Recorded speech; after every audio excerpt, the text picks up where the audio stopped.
Hello loves, and welcome to Breeze Project Book. Today is my second Breeze Quick Tip for 2022. Today, I will be sharing several spring cleaning tips for you to try. If you are new to the channel, Breeze Quick Tips are a collection of small clips for organization, cleaning, and decorating to provide tips and ideas for your home. Would you like to see more? Stay tuned for an upcoming extended version to my Under the Sink organization. Let's get started. Hello everyone, and welcome to Breeze Project Book.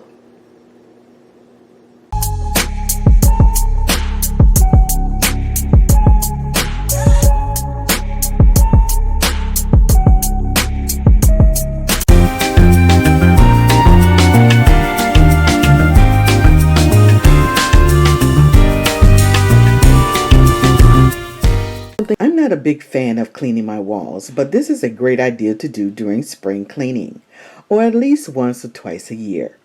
I use a Swiffer, the plain ordinary Swiffer that you can purchase for less than $20 from your local store, with its long handle and knobby mechanism at the end. I use a dry cloth, not the pre-wet cloth that is available, and I take some soapy water in a spray bottle and just spray it lightly on the mop pad. Then I clean up my walls in long straight strokes.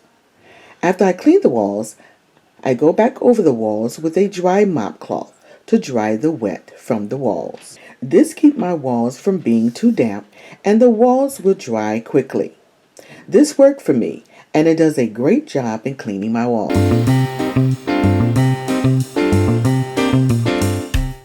So this tip is for cleaning your faucets. These are the things that I use. We have some Ajax. You need a small bowl, a little bit of water, a little spoon, some rubber gloves, wax paper, 2 cloths, one for buffing and one for wiping down. And basically what I'm going to do is create a DIY solution to clean my kitchen faucet. It's pretty simple, very easy to do. So we're going to go ahead and get started. You can use any kind of Ajax as long as it's safe for your stainless steel. And I'm going to take my spoon and we're just going to put a little bit here to make a paste. You will put as much as you need to clean all the faucets in your home. For right now, I'm just going to share with you how I clean my kitchen faucet. And you just stir up a little water in here. Take your time. You want to make a paste. Now you don't want it thick, but you don't want it too thin. Because like I said, you want to make a paste.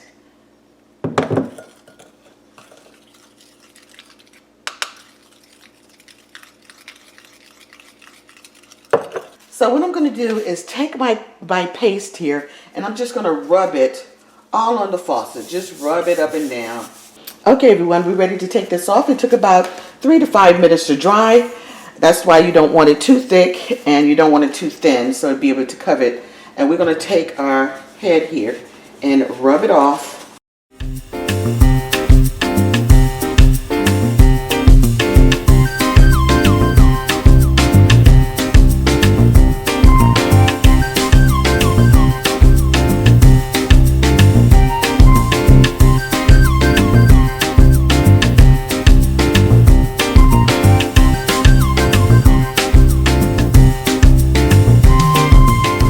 Okay, so all of the residue of the Ajax is off and it's nice, pretty, and shiny. Very nice. So now we're going to take our buffing cloth.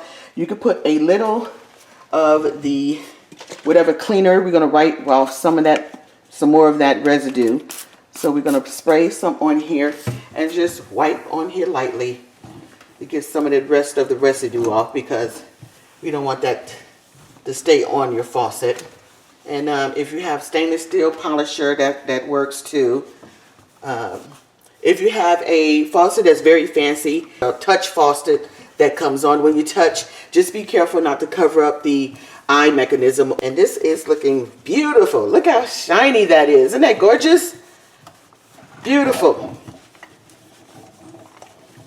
And like I said, this works on all faucets. Just make sure you get the scouring powder that says scratchless. And there she is, everyone. Now here's another tip. I read this somewhere and I've been doing it ever since, that if you take some wax paper and rub it over your clean shine surface, it will leave it even more shinier. Plus put a little film over to protect it a little bit. I've been doing it for a little bit, if it works, but for some reason it seems like it really buffs it up with the wax paper, because like it said, it has wax on it, right? So it really shines it.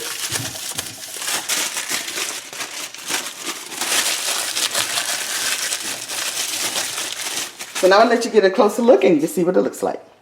Okay, and there she is. Beautiful, shiny. Love it. Like I said, it's great for sinks too. Anything that has stainless steel or brushed silver, anything like that. A chrome finish. It does very well on chrome. It gives it a beautiful mirrored look on chrome. It's very pretty. That is my tip for my faucets. I hope you guys will try this out and find this helpful. Moving on to the next tip.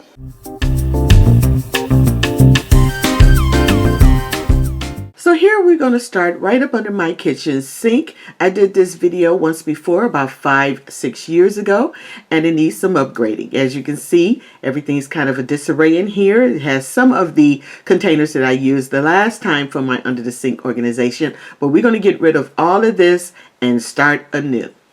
So we're going to take all of this stuff out of here quickly and get busy.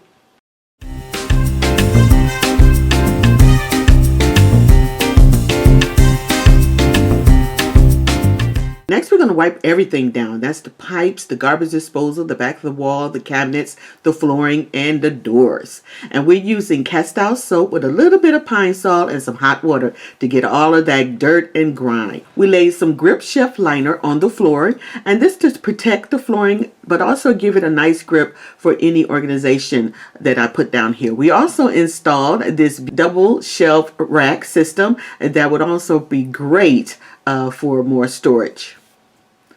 Now we have this lighting system that I'm going to use. It's just a puck light that's run by batteries to put some lights inside here because it's so dark. And it has two settings, high and medium, and then off. So here's some of the bottles, jars, bins, and drawers that we will be using for our under the sink organization.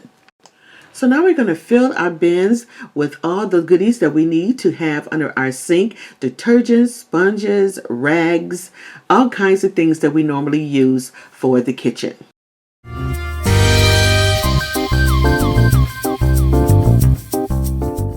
Thank you, loves, for joining me today. I hope I inspired you with ideas for your next seasonal decorating, organizing, or entertaining project. See you on the next one.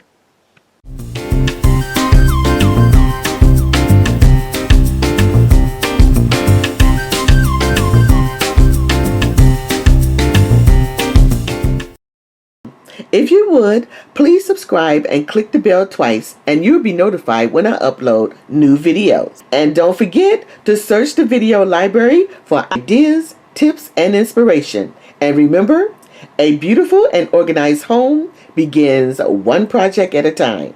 See you on the next one. Smooches!